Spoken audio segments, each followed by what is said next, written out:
7 مرتبہ جس مقصد کے لیے پڑھے مسئلہ حل، اول آخر 7 مرتبہ درود شریف کے ساتھ سورت رحمان کی یہ 2 آیات 7 مرتبہ جس مقصد کے لیے پڑھے مسئلہ حل ہو جائے گا۔ انسانی زندگی فطرتاً مسائل، مشکلات اور آزمائشوں کا مجموعہ ہے۔ ہر شخص زندگی میں کسی نہ کسی مرحلے پر ایسے چیلنجز سے دوچار ہوتا ہے جہاں عقل، تدبیر اور دنیاوی وسائل ناکافی ثابت ہوتے ہیں۔ یہی وہ مقام ہوتا ہے جہاں انسان رب ذوالجلال کی طرف رجوع کرتا ہے۔ قرآن مجید جو سراپا ہدایت و شفا ہے، ان مواقع پر روشنی کا مینار بن کر سامنے آتا ہے۔ اللہ تعالیٰ نے قرآن پاک میں بار بار فرمایا ہے کہ یہ کتاب صرف الفاظ کا مجموعہ نہیں بلکہ ہر آیت میں شفا، رحمت اور ہدایت کا خزانہ ہے۔ اسی سلسلے میں سورت رحمان ایک انتہائی خاص مقام رکھتی ہے۔ یہ سورت قرآن مجید کی ایک ایسی عظیم سورت ہے جس میں اللہ تعالیٰ کی نعمتوں کا بار بار تذکرہ آتا ہے اور ہر تذکرے کے بعد ایک ہی آیت کا اعادہ ہوتا ہے۔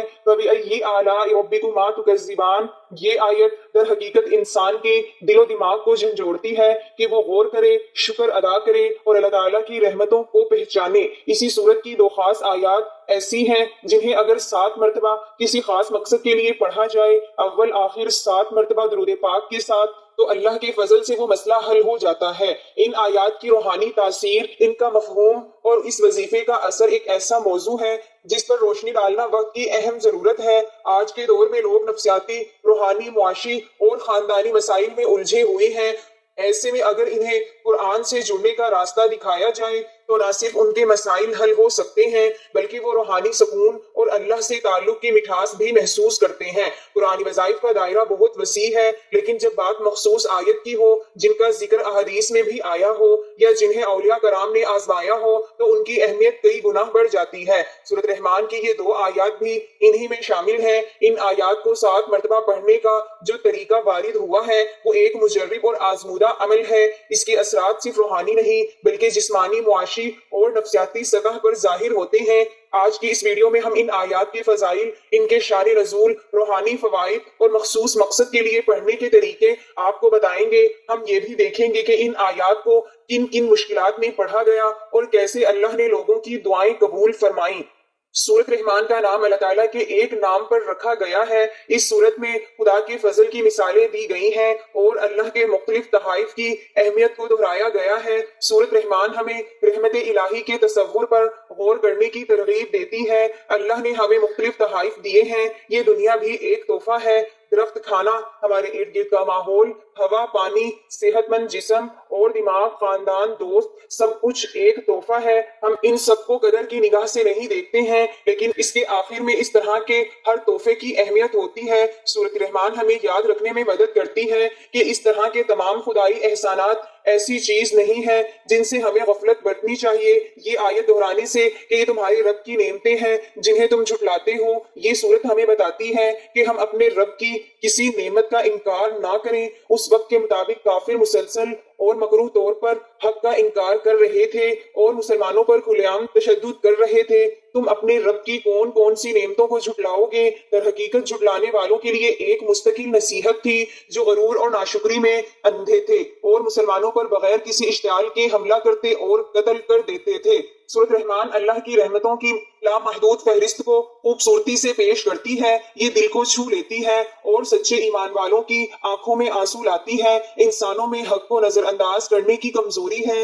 ہم جانتے ہیں کہ ہر چیز فانی ہے، اس کے باوجود ہم دنیاوی دولت اور آسائشوں کے حصول میں دیوانہ ہیں۔ ہمیں اس بات کا علم ہونا چاہیے کہ اس زندگی میں ہمارے پاس جو کچھ ہے وہ مستقل نہیں ہے۔ ہمارے خاندان اور دوست ہمیں چھوڑ سکتے ہیں، اچھی صحت میں کمی آ سکتی ہے، ہماری دولت ختم ہو سکتی ہے، پھر بھی ہم مغرور اور متکبر رہتے ہیں۔ سورۃ رحمان بار بار ہمیں اللہ کا شکر ادا کرنے کی یاد دلاتی ہے کیونکہ ہمارے پاس جو کچھ بھی ہے وہ ہمارے لیے اللہ کا تحفہ ہے۔ ہمیں چاہیے کہ ہم دنیا کے لیے کام کریں اور نیک اعمال میں مشغول ہوں اور اللہ ہی کو راضی کرنے کی کوشش کریں۔ ہمیں معلوم ہونا چاہیے کہ مسلمان ہونے کی حیثیت سے سورۃ رحمان کو دل سے سیکھنا امن سکون کا باعث ثابت ہو سکتا ہے۔ اپنے آپ کو اللہ کے مختلف احسانات کی یاد دلا کر ہم تناؤ اور ذہنی دباؤ کا مقابلہ کر سکتے ہیں اور اپنے ایمان کو بھی مضبوط کر سکتے ہیں۔ سیدنا مولا علی رضی اللہ تعالی عنہ سے روایت ہے، حضور اکرم صلی اللہ علیہ وسلم نے فرمایا کہ ہر چیز کی ایک زینت ہے اور قرآن کی زینت سورۃ رحمان ہے۔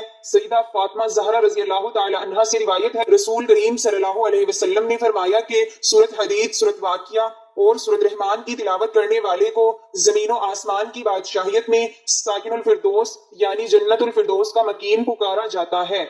قرآن مجید کی یہ ایک ہی صورت ہے جس میں انسان کے ساتھ زمین کی دوسری بااختیار مخلوق جنوں کو بھی براہ راست خطاب کیا گیا ہے، اور دونوں کو اللہ تعالیٰ کی قدرت کے کمالات، اس کے بے حد و حساب احسانات، اسی کے مقابلے میں ان کی عاجزی و بے بسی اور اس کے حضور ان کی جواب دہی کا احساس دلا کر اس کی نافرمانی کے انجام بد سے ڈرایا گیا ہے اور فرما برداری کے نتائج بہترین نتائج سے آگاہ کیا گیا ہے۔ اگرچہ قرآن پاک میں متعدد مقامات پر ایسی تصریحات موجود ہیں جن سے معلوم ہوتا ہے کہ انسانوں کی طرح جن بھی ایک ذی اختیار اور جواب دہ مخلوق ہیں جنہیں کفر و ایمان اور طاقت و عصیان کی آزادی بخشی گئی ہے، اور ان میں بھی انسانوں ہی کی طرح مومن اور مطیع و سرکش پائے جاتے ہیں، اور ان کے اندر بھی ایسے گروہ موجود ہیں جو انبیاء علیہ السلام اور کتب آسمانی پر ایمان لائے ہیں۔ لیکن یہ صورت اس امر کی قطعی صراحت کرتی ہے کہ رسول اللہ صلی اللہ علیہ وسلم اور قرآن مجید کی دعوت جن و انس دونوں کے لیے ہے، اور حضور صلی اللہ علیہ وسلم کی رسالت صرف انسانوں تک محدود نہیں ہے۔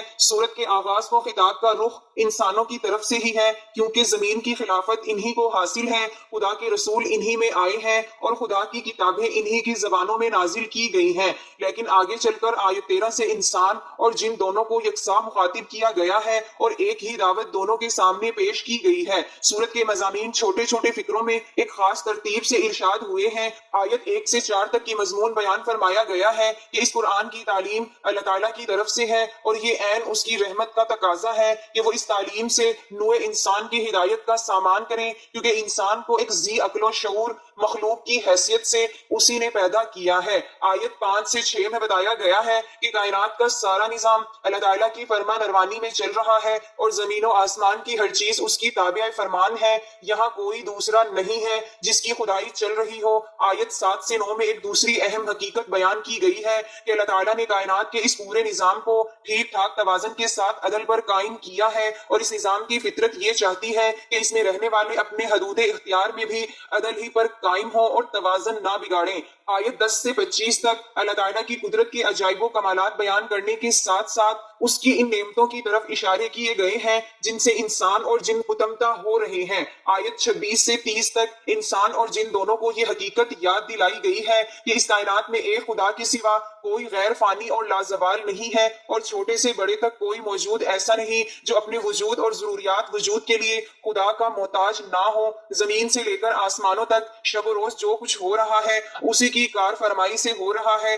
آیت 31 سے 36 تک ان دونوں گروہوں کو خبردار کیا گیا ہے کہ عنقریب وہ وقت آنے والا ہے جب تم سے باز پرس کی جائے گی، اس باز پرس سے بچ کر تم کہیں نہیں جا سکتے۔ خدا کی خدائی تمہیں ہر طرف سے گھیرے ہوئے ہے، اس سے نکل کر بھاگ جانا تمہارے بس میں نہیں ہے۔ اگر تم اس گمنڈ میں مبتلا ہو کہ اس سے بھاگ سکتے ہو تو بھاگ کر دیکھو۔ آیت 37 سے 38 میں بتایا گیا ہے کہ یہ باز پرس قیامت کے روز ہونے والی ہے۔ آیت 39 سے 45 تک ان مجرم انسانوں اور جنوں کا انجام بتایا گیا ہے جو دنیا میں اللہ تعالیٰ کی نافرمانی کرتے رہے ہیں، اور آیت 46 سے آخر سورت تک تفصیل کے ساتھ وہ انعامات بیان کیے گئے ہیں جو آخرت میں ان نیک انسانوں اور جنوں کو عطا کیے جائیں گے جنہوں نے دنیا میں خدا ترسی کی زندگی بسر کی ہے، اور یہ سمجھتے ہوئے کام کیا ہے کہ ہمیں ایک روز اپنے رب کے سامنے پیش ہو کر اپنے اعمال کا حساب دینا ہے۔ یہ پوری تقریر خطابت کی زبان میں ہے، ایک پرجوش اور نہایت بلیغ خطبہ ہے جس کے دوران میں اللہ تعالیٰ کی قدرت کے ایک عجوبے اور اس کی عطا کردہ نعمتوں میں سے ایک نعمت اور اس کی سلطانی و قہاری کے مظاہر میں سے ایک ایک مظہر اور اس کی جزا و سزا کی تفصیلات میں سے ایک ایک چیز کو بیان کر کے بار بار جنوں انس سے سوال کیا گیا ہے کہ فَبِأَيِّ آلَاءِ رَبِّكُمَا تُكَذِّبَانِ، ناظرین، انسانی زندگی مسائل و مشکلات سے عبارت ہے۔ ہر انسان کسی نہ کسی پریشانی، غم، بیماری، تنگ دستی یا روحانی بے سکونی میں مبتلا ہوتا ہے۔ بسا اوقات دنیاوی وسائل، تدابیر اور انسانی مدد ناکافی ثابت ہوتی ہیں اور انسان بے بس ہو کر صرف اللہ کی طرف رجوع کرتا ہے۔ یہی رجوع اصل عبادت ہے، کیونکہ بندہ جب اپنی کمزوری، ناداری اور بے بسی کو تسلیم کرتا ہے تو وہ اللہ کی ربوبیت اور قدرت کو دل سے ماننے لگتا ہے۔ اسی لمحے سے اس کے لیے رحمت کے دروازے کھلتے ہیں۔ قرآن مجید اللہ تعالیٰ کا کلام محض تلاوت کے لیے نازل نہیں ہوا، بلکہ یہ شفا، ہدایت اور رحمت ہے۔ اللہ تعالیٰ نے خود قرآن کو شفاء لما فی الصدور قرار دیا ہے۔ قرآن اللہ کا کلام ہے اور اس میں اللہ نے فرمایا وَنُزِّلَ مِنَ الْقُرْآنِ مَا هُوَ شِفَاءٌ رَحْمَةٌ لِّلْمُؤْمِنِينَ، اور ہم قرآن میں وہ کچھ نازل کرتے ہیں جو ایمان والوں کے لیے شفا اور رحمت ہے۔ وکئی نقطہ نظر سے تمام ائمہ سے اس بات کو تسلیم کیا ہے کہ قرآن کی آیات کو بطور شفا اور وظیفہ پڑھنا جائز ہے، بشرطیکہ نیت خالص ہو اور طریقہ خلاف شریعت نہ ہو۔ امام احمد بن جنبل رحمۃ اللہ فرمایا کرتے تھے کہ قرآن وہ دوا ہے جس کے اثر کو کوئی چیز روک نہیں سکتی اگر نیت میں اخلاص ہو۔ دعا مومن کا ہتھیار ہے اور قرآن سے مانگی جانے والی دعا سب سے مؤثر ہوتی ہے۔ جب کوئی بندہ قرآن کی آیات کو وہ وظیفے کی نیت سے پڑھتا ہے تو گویا وہ اللہ کے کلام کے ذریعے اللہ ہی سے مدد مانگ رہا ہوتا ہے۔ اس آیات میں ایسی روحانی طاقت ہے جو انسان کی زنگ آلود دلوں کو صاف کرتی ہے، اس کے باطن کو منور کرتی ہے اور اس کے بگڑے ہوئے معاملات کو سنوار دیتی ہے۔ یہی وجہ ہے کہ قرآن کی بعض آیات کو مخصوص انداز سے پڑھنے کا اہتمام اہل تصوف علماء اور بزرگان دین نے ہمیشہ کیا ہے۔ ان میں سورۃ رحمان کی 2 مخصوص آیات بھی شامل ہیں جن کا 7 مرتبہ ورد ایک مجرب اور مؤثر وظیفہ سمجھا جاتا ہے۔ سورۃ رحمان قرآن کی ایک عظیم سورت ہے۔ اس میں اللہ تعالیٰ کی بے شمار نعمتوں کا بیان ہے اور بار بار ایک ہی آیت کو دہرایا گیا ہے، فَبِأَيِّ آلَاءِ رَبِّكُمَا تُكَذِّبَانِ، یعنی پس تم دونوں اپنے رب کی کن کن نعمتوں کو جھٹلاؤ گے۔ یہ تکرار کاری کے دل پر اثر انداز ہوتی ہے، اسے غور و فکر کی دعوت دیتی ہے اور انسان کے دل میں اللہ کی عظمت اور شکر گزاری پیدا کرتی ہے۔ یہ آیت دراصل یاد دہانی ہے کہ اللہ کی نعمتیں اتنی کثیر ہیں کہ ان کا انکار ممکن نہیں۔ جب انسان اپنے مسائل میں گھر جاتا ہے تو وہ اکثر ان نعمتوں کو بھول جاتا ہے، لیکن یہی آیت انسان کو بار بار جگاتی ہے کہ تم جس رب کی نعمتوں میں جی رہے ہو وہی تمہارے مسائل کا حل بھی رکھتا ہے۔ محترم ناظرین، اس وظیفے کے بے شمار روحانی فوائد ہیں۔ دل کو سکون ملتا ہے، ذہنی دباؤ اور وسوسوں سے نجات، کاروباری رکاوٹوں میں بہتری، رشتہ یا شادی کے مسائل میں آسانی اور جسمانی بیماریوں سے شفا ملتی ہے۔ ایک صاحب جو کئی ماہ سے مالی پریشانی میں مبتلا تھے، انہوں نے مسلسل 40 دن یہ عمل کیا اور ان کی ملازمت کا راستہ خود بخود ہموار ہو گیا۔ ایک خاتون جنہیں 5 سال سے اولاد نہیں ہو رہی تھی، انہوں نے اس وظیفے کو تہجد کے وقت پڑھنا شروع کیا اور 3 ماہ بعد حمل کی خوشخبری ملی۔ ایک بزرگ جن کے دل میں بہت زیادہ بے سکونی تھی، انہوں نے یہ آیات روزانہ عصر کے بعد پڑھنا شروع کی اور 2 ہفتے میں ان کی نیند بحال ہو گئی اور دل کو عجیب اطمینان حاصل ہوا۔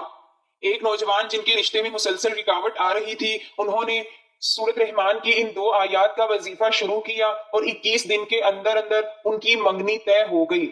محترم ناظرین، 7 مرتبہ پڑھنے کا طریقہ کار کچھ یوں ہے۔ سب سے پہلے مکمل پاکیزگی اور وضو کے ساتھ بیٹھیں، اپنے دل کو دنیاوی خیالات سے خالی کریں اور اللہ کی طرف مکمل توجہ مرکوز کریں۔ پھر اول 7 مرتبہ درود شریف پڑھیں۔ ایک بار ثواب کی نیت سے میرے ساتھ بھی درود پاک پڑھ لیں۔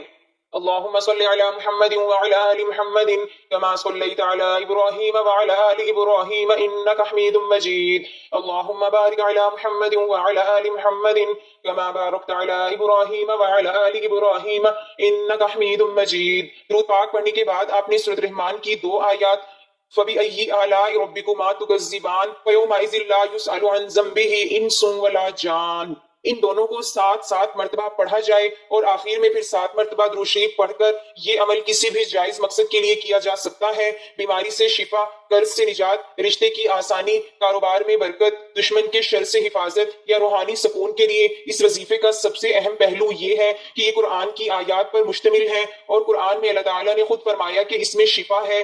سورۃ رحمان کی یہ آیات نہ صرف دل کو سکون دیتی ہے بلکہ ایک خاص روحانی کیفیت پیدا کرتی ہے۔ جب بندہ یقین کے ساتھ ان آیات کو دہراتا ہے تو وہ اللہ کی قدرت اور رحم کو محسوس کرتا ہے۔ یہ عمل اگر مسلسل 40 دن تک کیا جائے تو انشاءاللہ واضح تبدیلی محسوس ہوگی۔ بے شمار افراد اس وظیفے کو آزمایا اور اللہ کے فضل سے ان کی مشکلات آسان ہو گئیں۔ کئی افراد نے اپنی گواہیوں میں بیان کیا کہ شدید مالی تنگی میں یہ وظیفہ کرنے سے رزق میں کشادگی ہوئی، بعض نے روحانی بیماریوں میں شفا پائی اور کچھ نے ازدواجی مسائل میں بہتری محسوس کی۔ اہم بات یہ ہے کہ اس عمل کو کرتے ہوئے مکمل یقین، خلوص اور عاجزی ہو۔ اللہ تعالیٰ صرف انہی دعاؤں کو قبول کرتا ہے جو دل سے نکلتی ہیں اور جن میں دنیاوی حرص و ہوس سے پاک نیت شامل ہو۔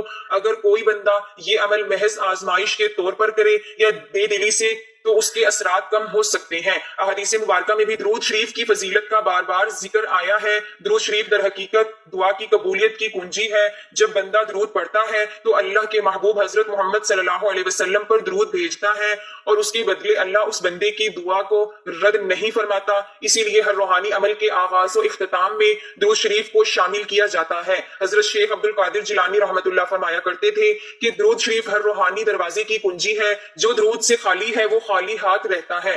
امام شافعی رحمۃ اللہ علیہ فرماتے ہیں، میں نے دعا کی قبولیت کے دروازے کو درود کے بغیر بند پایا اور جب درود شامل کیا تو دروازہ کھل گیا۔ ناظرین، قرآنی آیات کا وظیفہ کرنے کے دوران وقت کی پابندی بھی اہم ہے۔ اگر ممکن ہو تو تہجد کے وقت یا فجر کی نماز کے بعد کا وقت بہترین ہوتا ہے۔ اس وقت دل زیادہ صاف اور ماحول پرسکون ہوتا ہے۔ جمعرات یا جمعے کی رات بھی روحانی اعمال کے لیے موضوع سمجھی جاتی ہے۔ قرآن سے جڑنے کا سب سے خوبصورت پہلو یہ ہے کہ بندہ اپنے رب سے براہ راست گفتگو کرتا ہے۔ جب وہ قرآن کی آیات کو دل سے پڑھتا ہے تو گویا وہ اللہ سے مدد مانگ رہا ہوتا ہے۔ یہی تعلق بندے کو مضبوط بناتا ہے، اس کی روح کو طاقت دیتا ہے اور دنیاوی مسائل کے سامنے اسے جھکنے نہیں دیتا۔ لہٰذا اگر آپ کسی بھی مسئلے میں مبتلا ہیں اور ہر در بند نظر آ رہا ہے تو اللہ کے در پر آئیں، قرآن سے رجوع کریں، سورۃ رحمان کی ان 2 آیات کو 7 مرتبہ پڑھیں، اول آخر درود شریف کے ساتھ اور مکمل یقین و اعتماد کے ساتھ اپنے رب سے دعا مانگیں۔ انشاءاللہ آپ کا مسئلہ ضرور حل ہو جائے گا، کیونکہ قرآن کبھی ناکام نہیں ہوتا اور اللہ کبھی اپنے بندے کو خالی نہیں لوٹاتا۔ میری اللہ تعالیٰ سے دعا ہے کہ اللہ تعالیٰ میرا سنانا اور آپ کا سننا اپنی پاک بارگاہ الہی میں قبول و منظور فرمائے، جو مانگا مقدر فرمائے، جو نہیں مانگ سکے بن مانگے عطا فرمائے۔ اللہ تعالیٰ نیکی کی بات کو سننے، سمجھنے اور اس پر عمل کرنے کی طاقت اور توفیق محمد فرمائے، آمین۔ ناظرین، اگر آپ کو آج کی ویڈیو اچھی لگی ہے تو ویڈیو کو لائک کریں، شیئر کریں اور میرے چینل کو سبسکرائب کرنا نہ بھولیں۔ اور آپ سے گزارش ہے کہ اللہ تعالیٰ کے 99 ناموں میں سے کوئی ایک نام لکھ کر کومنٹ سیکشن میں ضرور شیئر کریں۔ اللہ تعالیٰ ہم سب کا حامی و ناصر ہو، آمین۔ جزاک اللہ۔